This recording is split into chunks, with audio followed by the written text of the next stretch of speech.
Nah ini ketika Anda dikecewakan dengan teman yang selalu menipu Anda, jangan dulu menyalahkan orang lain.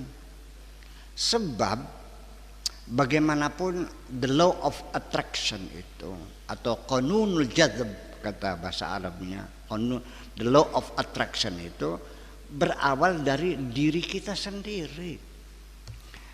Ini magnet, ketika ada benda logam, besi akan menarik, betul nggak? Apapun kita lemparkan dia akan jatuh ke sini lagi. Ada daya tarik attraction, daya tarik itu ada. Dari mana? Ya artinya kalau yang lewat plastik nggak bakal ketarik, betul nggak? Kertas yang enggak.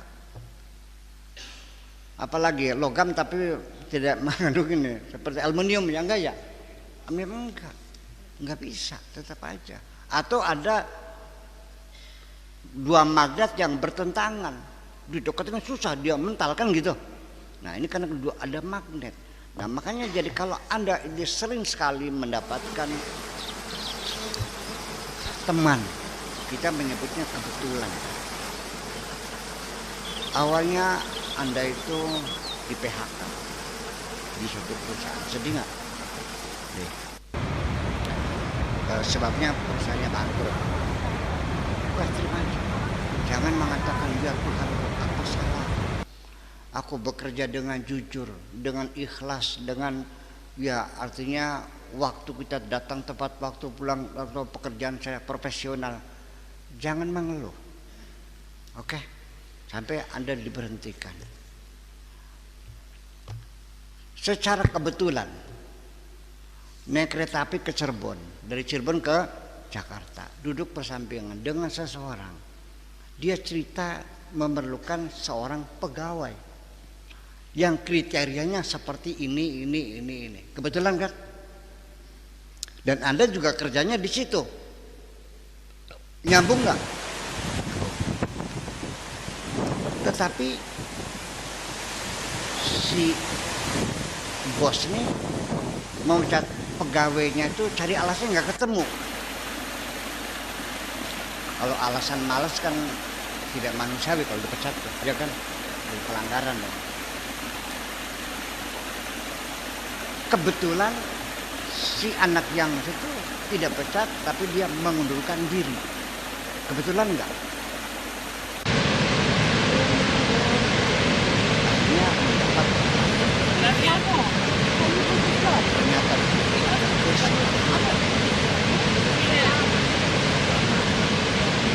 nyaman banget. Ada tentang keluarga. Sehingga dia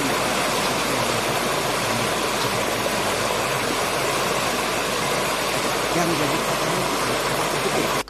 kebetulan. Anda dipecat kebetulan, ketemu sama bos di kereta api kebetulan, kemudian posisi yang tadinya ada lalu dia berhenti kebetulan. Masa antem baik? Masa gali-gali antem baik? Kebetulan itu hanya sekali.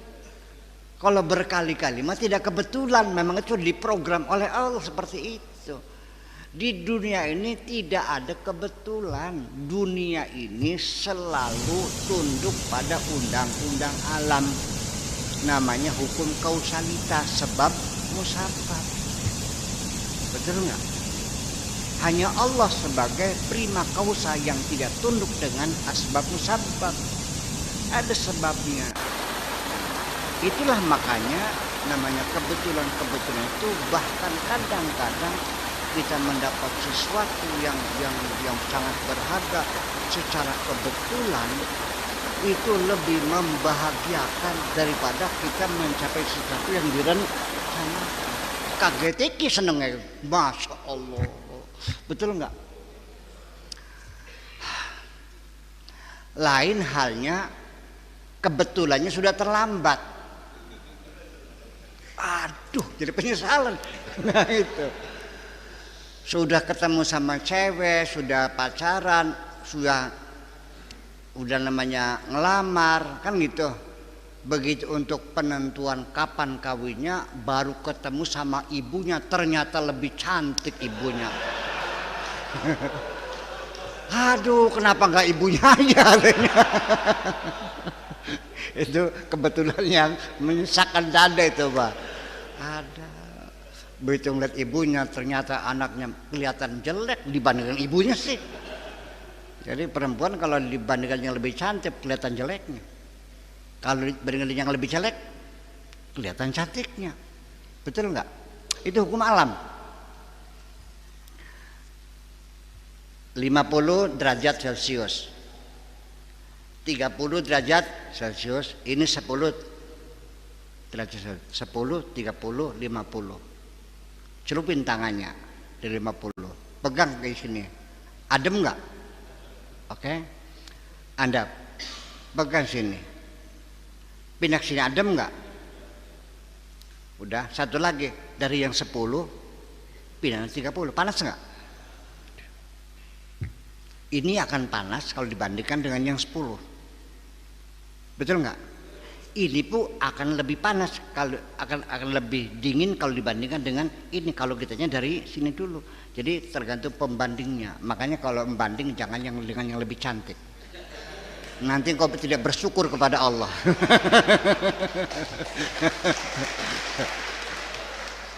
Jadi kalau membandingkan istrimu dengan Tarningkem,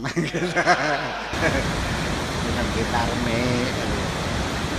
anak cungure, seperti itulah kira-kira. Jadi itulah makanya dari situ ada the law of attraction itu, karena ada kebaikan-kebaikan yang kita lakukan. Kita sangat bersahabat. Kita tidak punya maksud yang jahat. Kita banyak berbuat baik kepada orang lain. Ya kan? Kita anak yatim, kita santuni. Ini aura masjid ini juga akan banyak dikunjungi orang. Karena di sini ada kebaikan-kebaikan. Paham dikit nih?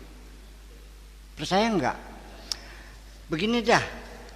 Kita nggak usah kenal nih pengalaman. Nanti silakan Anda coba. Pernah enggak naik bis? Duduk di samping dengan orang yang tidak kita kenal. Pernah enggak? Ada nggak pernah duduk dengan orang merasa nyaman banget, ngobrolnya nyambung, anu sampai Jakarta beli perangkat kaplak. Lalu nyampe aja, betul nggak?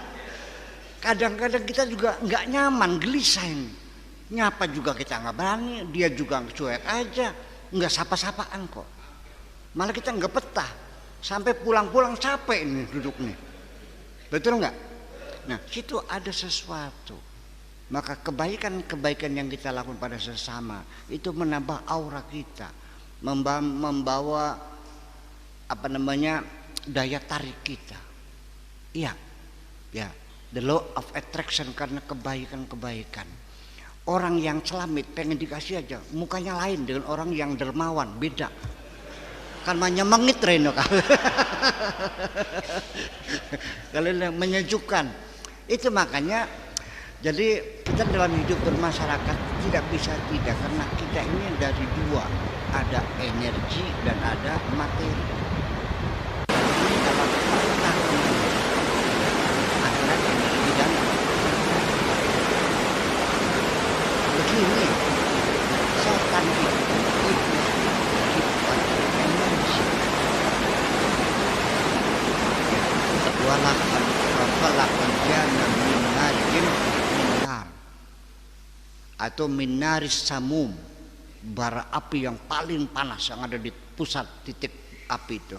Jadi kalau kita pakai las tuh di penghujung yang paling panasnya itu bukan di samping, di penghujungnya itu yang paling panas tuh.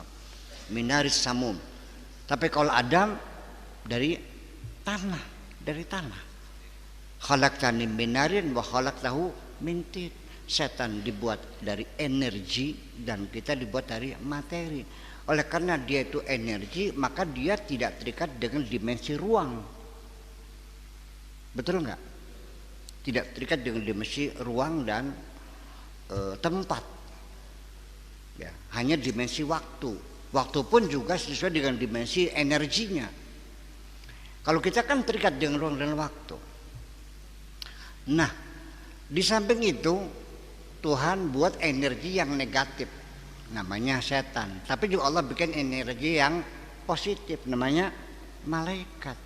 Ini kedua-duanya itu dipertemukan dan saling menghancurkan, menjadi media pertemuan dalam materi kita ini. Makanya manusia itu nggak bisa tidak. Jadi nanti sholatmu itu tidak ada apa-apanya kalau kamu rajin sholat, merasa nyaman, merasa senang. Mesti dipertanyakan, ada apa sebetulnya.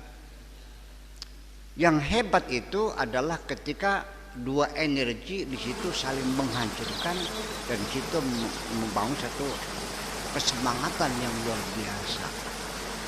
Bangun tidur masih ngantuk, dipaksa bangunnya, dikagetin, bismillah, masih ngantuk, jedotin kepalanya di tembok sekalian. Ya, peranjang berinding atis kan, dicawuk, bos, buatan dia melawan nafsu. Di situ hebatnya. Kalau kamu merasa nyaman sholat, dipertanyakan, kamu menyenangkan dirimu sendiri, bukan Allah itu.